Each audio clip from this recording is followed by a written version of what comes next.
When the whole world was asleep, that door would open, a door that only those with a soul believing in magic could dare to see. In the dense forests of Uttarakhand lay a small village, Dumdar. True to its name, the winds here never stayed calm. The villagers were busy with their daily lives, but there was one secret they never wished to uncover. They spoke in hushed tones about the other side of the forest, a place where no man ventured and none ever returned. In the village lived a boy named Arav. He was only 16, but his heart was brave and his mind was filled with curiosity. He was restless to discover the mysteries beyond the forest. Arav's mother had passed away many years ago, and his father was busy tending the village fields. Arav often wandered alone toward the forest, lost in his own imagination. For many nights, Arav had a recurring dream, a deep blue lake, in the middle of which stood a woman with golden hair, sparkling eyes, holding a shining blue stone in her hand. She would call out to him, her voice echoing in his ears, "Arav, Nilkund awaits you." Many times Arav tried to forget the dream, but each time it grew more vivid. One stormy night, thunder crashed and lightning flashed, while the raindrops pounded fiercely against his window. Arav sat in his room when suddenly the same blue lake appeared outside his window. Startled, he looked closely, and the lake was truly there. Without thinking twice, he jumped out of the window. As he reached the lake's edge, he felt something different about the water, its energy, its glow. When he dipped his hand in, the water felt warm. Suddenly, from the water's surface emerged the woman, the queen of Nilkund. "Arav," she said, "do you wish to enter the mysterious world that only a chosen few can see?" Arav nodded in affirmation. "You have been chosen," she smiled. "The door to Nilkund has now opened for you." As Arav plunged into the lake, a brilliant light enveloped him, and he found himself in a new world. Nilkund, a place where trees spoke, glowing lights floated in the air, and paths changed on their own. Looking around, Arav noticed two other youths, a boy and a girl, who also appeared as inhabitants of this magical world. The boy's name was Vihan, 18 years old, quick-witted and brave. The girl's name was Mera, 17, clever and wise. Vihan said to Arav, "Welcome to the new world, but be careful, the rules of Nilkund are strict. Every step must be taken with caution." Mera laughed softly, "And don't fear magic. It will be your greatest ally." Arav's first challenge came, to safely navigate through Nilkund's mysterious forest. The leaves talked, the trees hid themselves, and losing one's way was easy. Together the three searched for a path. For the first time, Arav felt the power of magic. He twisted the air with his hands, swayed the trees, and cleared a way. After about an hour in the forest, they reached a beautiful valley where stood a gigantic black fortress, the ancient palace of Nilkund. At the palace gate stood an old man. His eyes pierced sharply at the three of them. His deep, echoing voice said, "Do you know that stepping into Nilkund is no easy task? Here you must face your greatest weaknesses." The old man called himself Vinyani Guru Shatguru, the guardian of Nilkund. "Arav, you must understand your powers and listen to your heart's voice. Only then will you survive in this world." Arav learned that Nilkund was not just a place of magic, but a battlefield between two opposing forces, the guardians of Nilkund who fought for good, and the dark army who sought to control this world. Vihan and Mera were guardians and began training Arav. Arav recited magic spells for the first time and created floating arrows in the air. Days later, the dark army attacked the palace. Shadows, arrows, and fierce magic rained down. Arav fought his first battle. Though scared with his new friends, he showed his true strength. Their bravery forced the dark army to retreat, but Shatguru warned, "This is just the beginning, Arav.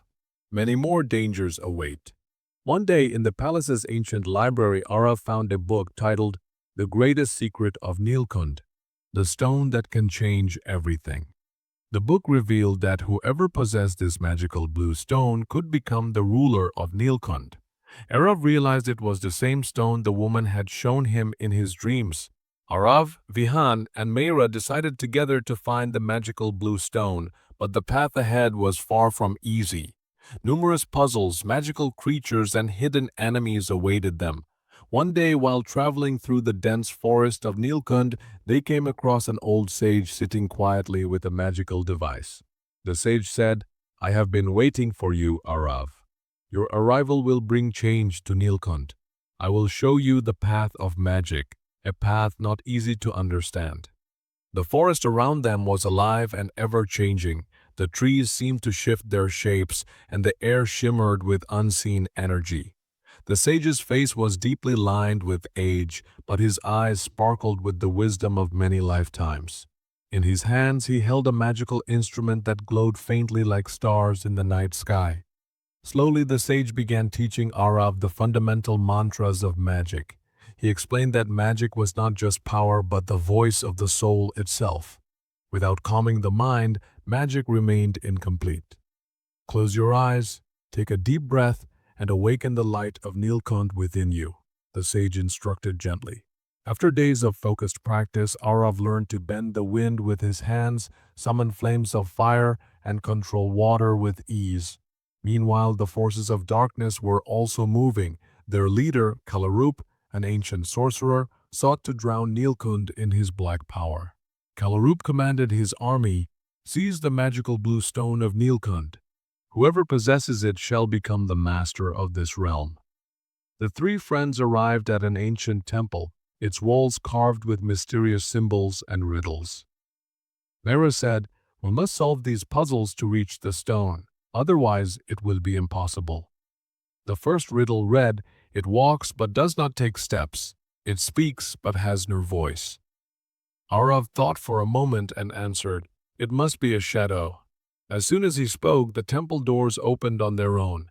Inside they found the glowing blue stone radiating light so bright it nearly blinded them. When Arav touched the stone, immense power surged through him.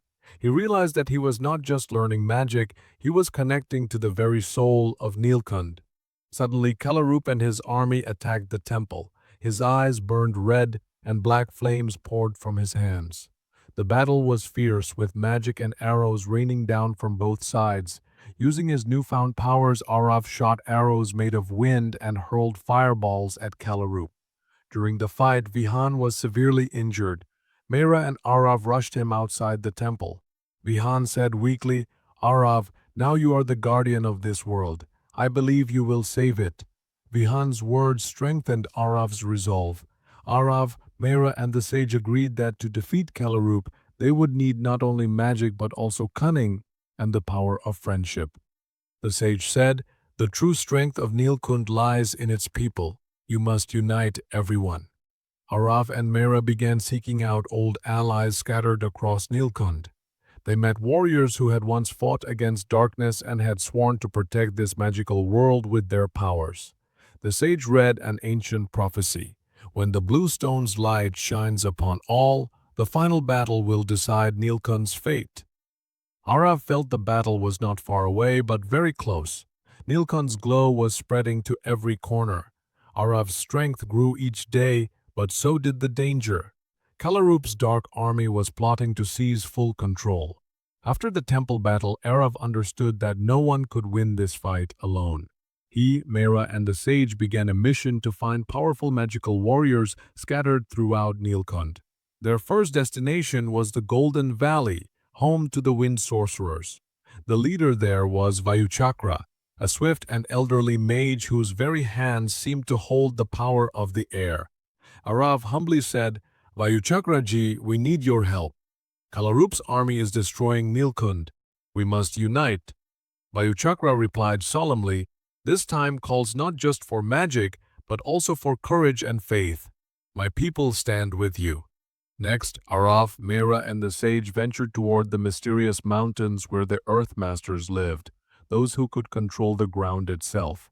Their leader was Daritipati, a massive muscular man with ancient tattoos on his neck that shifted daily. He said, "The battle for Nilkund is no small matter. We are with you, but remember, a true victor fights even after defeat."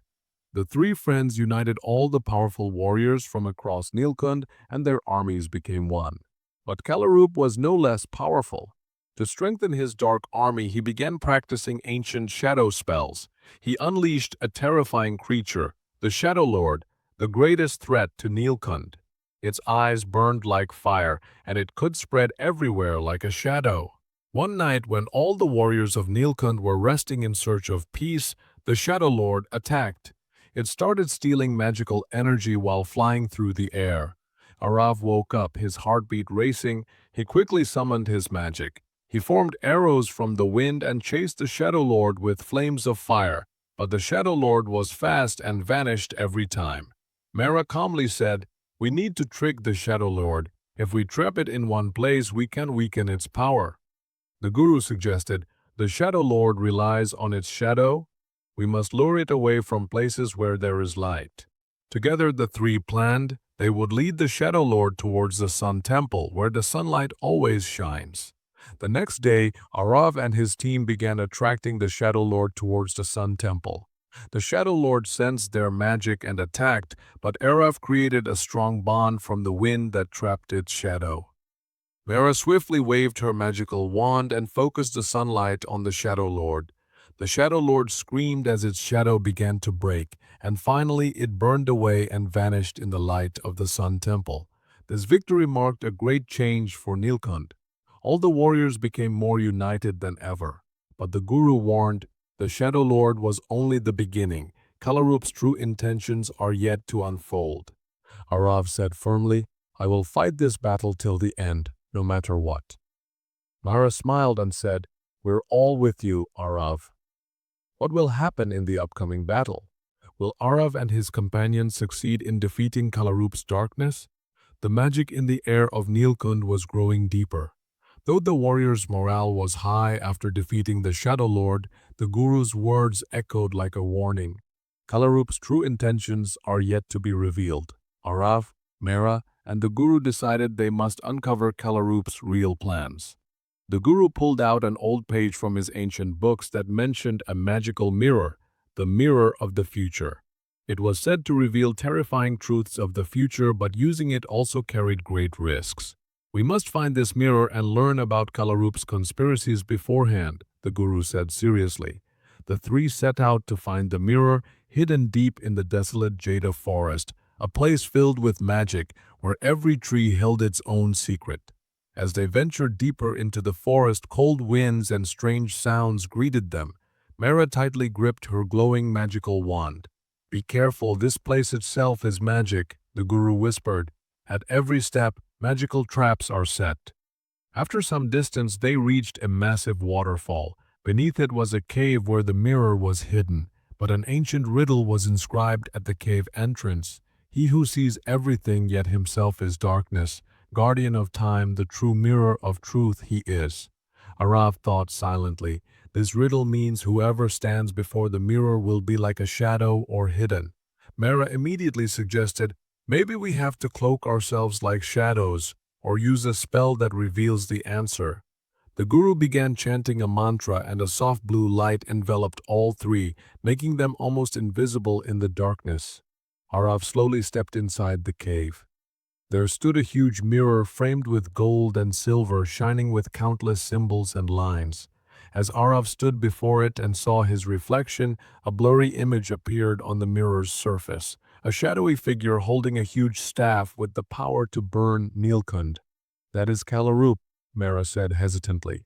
The mirror then showed another vision, darkness spreading over Nilkund, with Arav standing at its center, his eyes turning red. "What does this mean?" Arav asked anxiously. The Guru said gravely, "It is a warning. If you fight Kalaroop but fail to control the darkness within you, you will become what you fight." Mara worriedly said, "Arav, you must control your power, or else this magic will consume you." Suddenly they heard the heavy footsteps of Kalaroop's army outside the cave. Kalaroop had learned about their search for the mirror. They realized they were trapped. Now either they must escape safely with the mirror, or Nilkund's future would be lost forever in darkness. Arav summoned his courage and said, "We will not give up. This mirror's power is our greatest hope to save Nilkund." Mara tightened her grip on her magical wand, and the Guru gathered the power of his mantras. They were ready for the final battle. The attack of Kalaroop's army inside the cave grew fierce. The thud of heavy footsteps, clash of weapons, and crackling magic filled the air. Arav controlled the winds and unleashed a fierce storm on the enemies. Mera surrounded them with flames while the guru created protective magical shields. Kalaroop himself appeared, his dark and black form terrifying. He unleashed waves of dark magic that tried to drain all the energy of Nilkund. Arav gathered all his courage and merged his energy with the mirror's glow. His eyes shone brightly as powerful beams burst from his hands, colliding with Kalaroop's dark powers. The whole cave trembled from their clash. Mera shouted, "Arav, remember your soul. Don't lose yourself to the darkness." Arav recalled his memories, his father's love, his sister's laughter, and Nilkund's peace. He gradually controlled his power and transformed it into a strong, radiant energy. Suddenly, a bright light filled the cave surrounding Kalaroop. Kalaroop screamed, "No! This is impossible!" The light engulfed Kalaroop and slowly melted away his darkness. In a last terrifying voice, he said, "You may have won, but danger will always remain in the world of magic." Then he turned into mist and disappeared from the cave. Silence returned to the cave. Arav, Mera, and the guru breathed a sigh of relief. Arav looked at the mirror, which was now calm. The guru smiled and said, "This victory is not ours, but yours, Arav. You understood and mastered your power." Mera said, "Nilkund is safe again, but we must always stay vigilant." Arav looked up at the sky and said, "We will always be ready, because in this magical world, surprises never end." So friends, this was another thrilling chapter of our story. If you liked it, don't forget to like, comment, and subscribe.